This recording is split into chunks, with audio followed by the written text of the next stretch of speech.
Shalom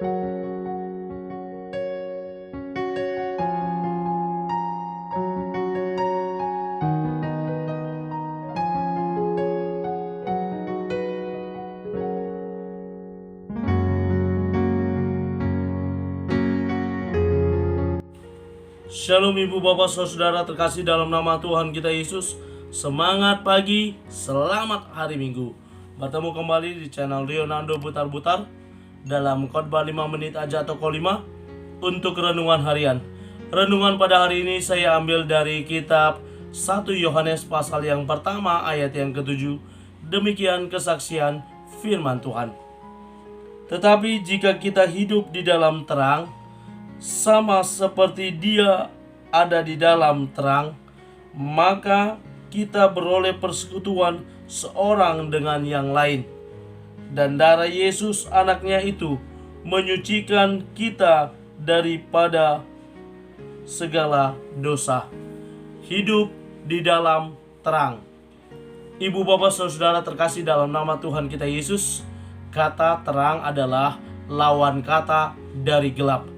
Gelap terjadi karena kealpaan atau kehampaan dari terang di dalam suatu tempat atau ruangan.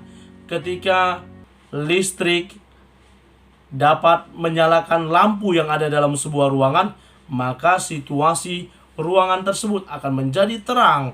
Kita akan bisa melihat, kita akan bisa meraba, mencari apa yang kita inginkan. Namun ketika listrik padam dan lampu tidak dapat difungsikan menjadi terang, maka akan ada yang namanya kegelapan.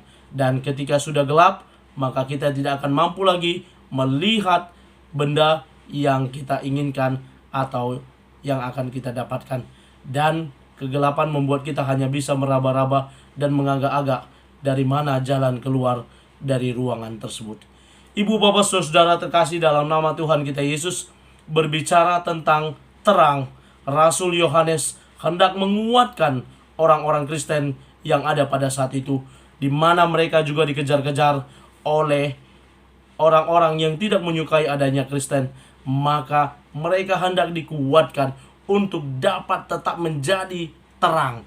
Menjadi terang yang dimaksud dari Rasul Yohanes dalam nats ini ada 3 bagian yang bisa kita lihat, yang mana Rasul Yohanes berkata bahwa ketika kita mau menjadi terang, bahwa kita adalah hidup di dalam terang sama seperti Dia yang hidup di dalam terang. Kata Dia di sini merujuk kepada Yesus yang adalah terang dunia. Yesus pernah berkata, "Akulah terang dunia." Bagaimana Dia telah menerangi dunia yang penuh dengan kegelapan ini. Dunia yang penuh dengan dosa dan pelanggaran telah diterangi oleh sinar terang keselamatan yang ditunjukkan oleh Yesus. Karena Dia adalah terang sejati yang telah menerangi kegelapan. Dan ketika kita berada dalam kegelapan, ada Yesus, ada terang kebenarannya menerangi hidup kita yang penuh dengan kegelapan. Dan kita dipindahkan dari kegelapan kepada terangnya yang ajaib.